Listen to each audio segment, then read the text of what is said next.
स्वागत है फ्रेंड्स। आज ये वीडियो थोड़ा सा खास है। आज मैं बात करने वाला हूँ टाटा स्टील लिमिटेड के बारे में। जी हाँ, आप लोगों को पता है कि प्राइवेट में अगर स्टील इंडस्ट्री में बात किया जाए तो सबसे बड़ी जो कंपनी है वो टाटा स्टील लिमिटेड है। इसका ऑल ओवर इंडिया पूरे भारत में अलग अलग जगह बहुत सारा ब्रांच है। अब इसमें बहुत सारे ब्रांच में हमेशा कुछ ना कुछ वैकेंसी निकलती रहती है। इससे पहले भी मैं एक वीडियो बनाया हुआ हूँ टाटा अप्रेंटिस को लेकर के, जो कि जमशेदपुर में निकलती है और उड़ीसा वगैरह में। उसका भी वीडियो अगर आप चाहिए तो मेरे डिस्क्रिप्शन में लिंक होगा, आप देख लीजिएगा। उसमें मैं डिटेल में थोड़ा सा जानकारी दिया हूँ। इस वीडियो में हम लोग बात करेंगे टाटा स्टील लिमिटेड की तरफ से ये जो वैकेंसी निकली है, भर्ती जो आई है, ये उड़ीसा, महाराष्ट्र और उत्तर प्रदेश, ये 3 राज्यों के लिए है। उड़ीसा, महाराष्ट्र और उत्तर प्रदेश, ये 3 राज्यों में परमानेंट वैकेंसी है। जी हाँ, परमानेंट, जिसको हम लोग बोलते हैं एकदम फिक्स परमानेंट आप टाटा कंपनी के एम्प्लॉय होंगे।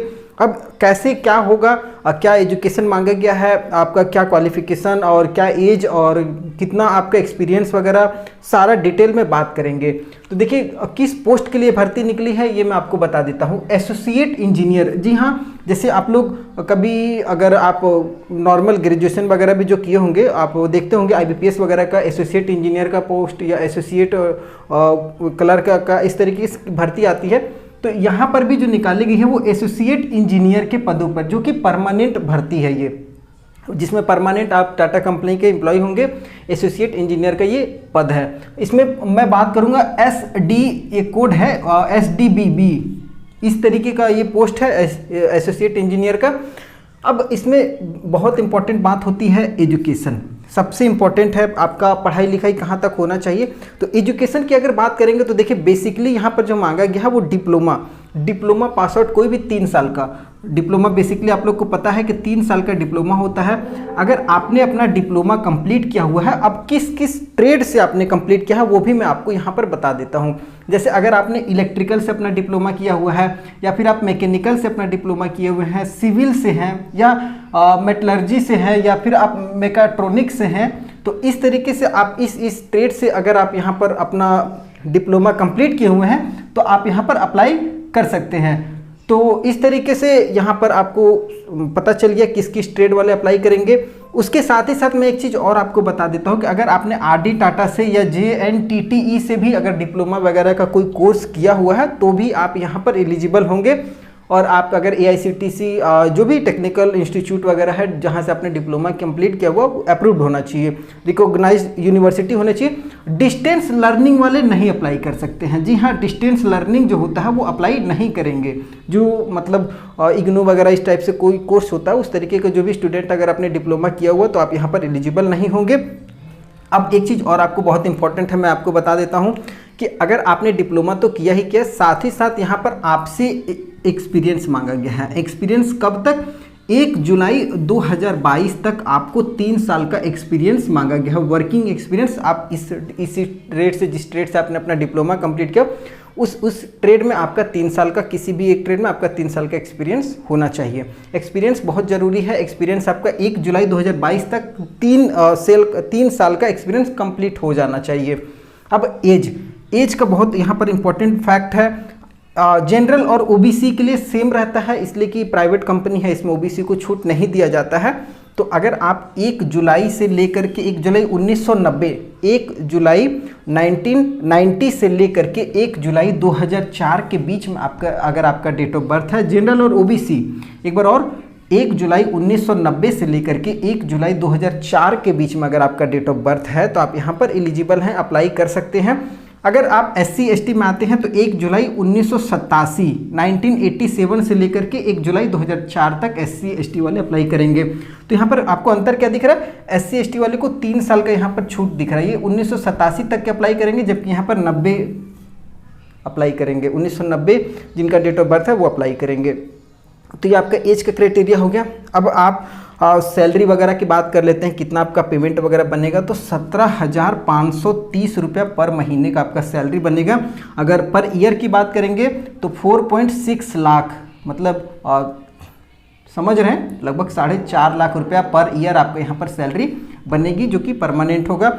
अगर आपका एक्सपीरियंस मान लीजिए ज़्यादा है तो आपको हो सकता है इसमें कुछ कंपनसेशन वगैरह एक्स्ट्रा भी दिया जाए। और फैसिलिटी तो आप जानते ही हैं, क्वार्टर रहना, मेडिकल वगैरह सारा कुछ यहाँ पर आपको टाटा कंपनी का मिलता ही है।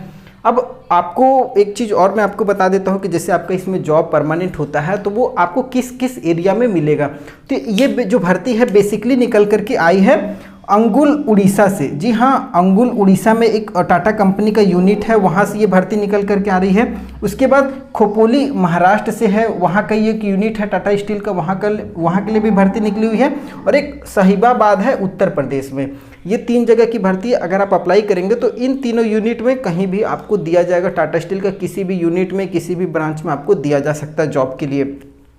अब डॉक्यूमेंट क्या क्या लगेगा अप्लाई करने के लिए वो मैं आपको बता देता हूं कि आपके पास रेसिडेंशियल सर्टिफिकेट होना चाहिए, जिसको हम लोग हिंदी में आवासीय प्रमाण पत्र या स्थानीय के अलग अलग जगह में अलग अलग नाम से जाना जाता है। बेसिकली आप इंग्लिश में रेसिडेंशियल सर्टिफिकेट लगेगा।